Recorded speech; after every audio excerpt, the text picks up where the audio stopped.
This is where I grew up.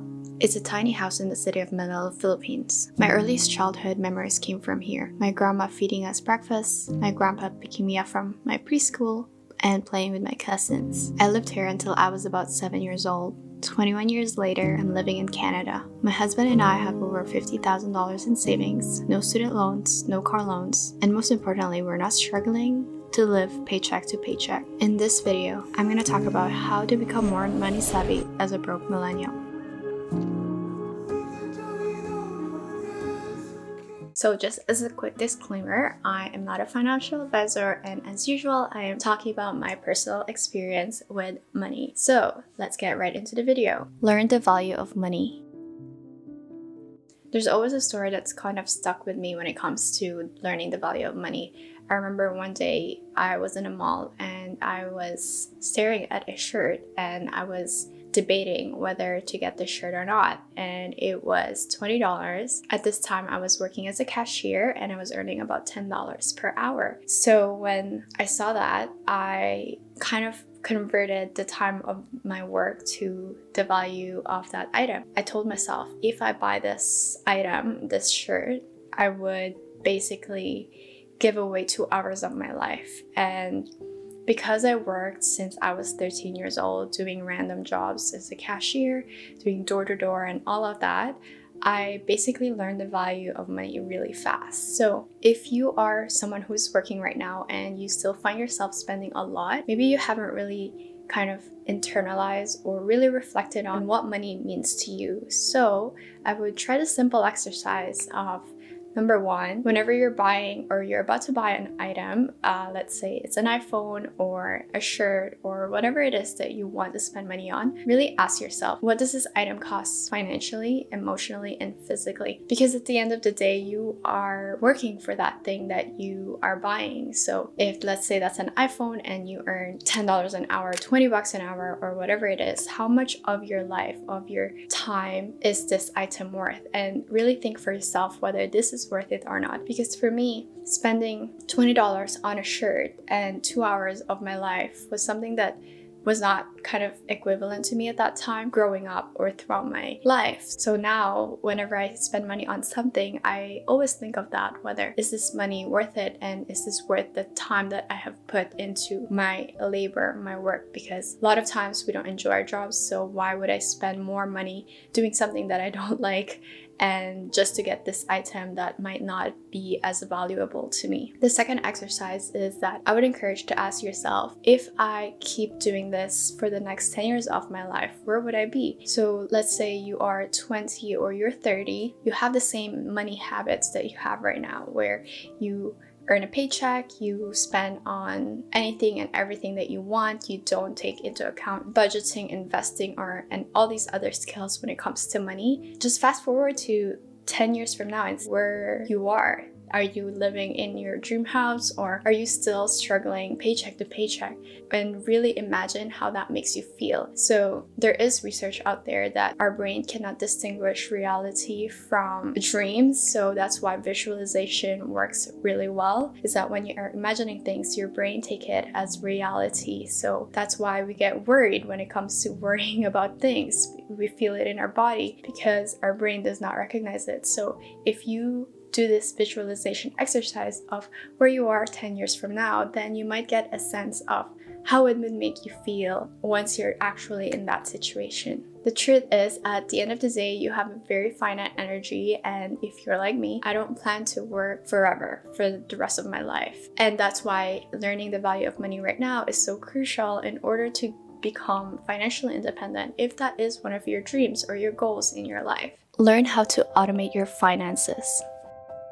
So I think there are 3 levels when it comes to automating your finances, which are, number 1, you need to learn how to budget. Number 2, you need to learn how to save up. And 3, you need to learn how to invest. So let's start with the first one, which is budgeting. So I don't really believe in restricting yourself when it comes to money. I think I found a healthy way to budget, which I kind of implemented throughout my life, which is basically setting a specific amount of money to spend on whatever I want. So for example, when I was young or when I was working working before having a real nursing job is that I would allocate $500 to every month for myself, and I told myself that I could spend on anything and everything that I want. So whether I was interested in makeup, clothes, shoes, or all these other things that a teenage girl is interested in, I had a specific money a month for that. So $500, and then let's say I was making $1,000 per month. That $500 is already in my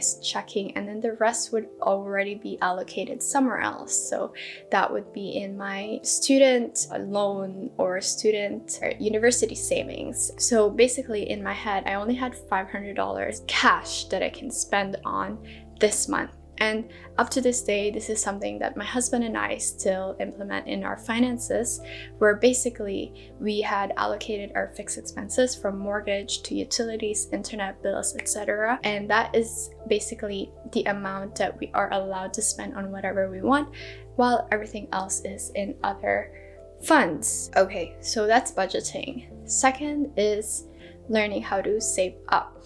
So learning how to save up is the next step to that budgeting. So I learned this when I was basically 17 years old, and I wanted to go on a trip to Dominican Republic by myself, and I was working as a cashier. So what I did is that I estimated the amount of money that I would need for that trip. Let's say, for example, it was $2,000, and at the time I was not earning much. I was probably earning about $500 per month, or probably more. Anyways, I can't remember. So basically, I had given myself about 6 months to a year to save up for that trip. So let's say it was $2,000 divided by 12 is $167 a month. So what I did is that every time I would have a paycheck, I would put in directly the $167 a month into travel fund, the DR fund that I was saving up for. And then at the end of that 1 year, I basically had my $2,000 that I needed for my Dominican trip. That one experience actually made me do the exact same thing, every single thing that I have saved up for in my life right now. So when we bought this condo, when I paid off my student loans, and all of these big purchases or big money expenditures, I basically used that principle where it's like, what is the end goal amount that I want, and how do I allocate money for that every single month without fail? And it sounds so simple, but apparently not many people know about this,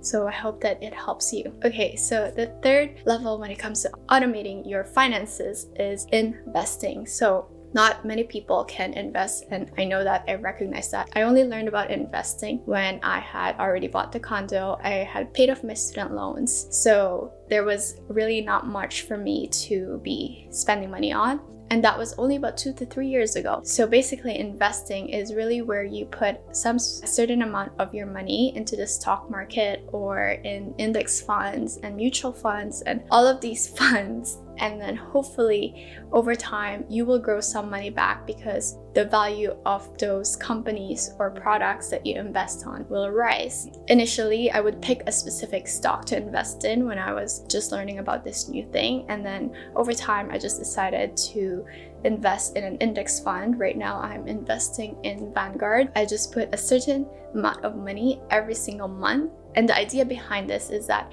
you don't touch this money or this investment for a really, really long time, let's say more than 10 years actually. Once you need that money, let's say for your retirement, then that would actually be your main source of income because you can no longer work. So that's essentially the basics of investing. So the other way that you can invest is by investing in a skill or in yourself. There's a lot of YouTubers that kind of tell you to buy their courses so that you can invest in yourself, and some of them are really great. I have done that, but I'm really talking about the investment where you will be able to make money for yourself. So for example, 2 years ago, I invested in a writing course called Ship 30 for 30, and I implemented all of the course teachings, and then I ended up becoming a freelance writer from that, and now I have a different source of income where I can write for others and make money from it, even though my original educational background is in nursing. So that is one way to look at investment, where it's like, how can you put your money right now in order to add skills to yourself so that you can be more valuable to the market, or your skill can be used by others and they can actually pay for it. So that's how investing works. So automating your finances, really you need to be good at all those three things: budgeting, saving up, and investing.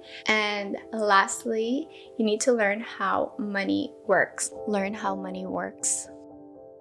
I guess this really builds up on the previous point of investing in yourself. So at the end of the day, you can only save so much, and this idea came from Ramit Sethi, who wrote the book I Will Teach You How to Be Rich.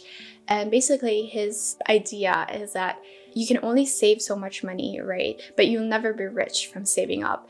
At the end of the day, you need to learn how to make more money and learn how to make money work for you. I hope that I said that right.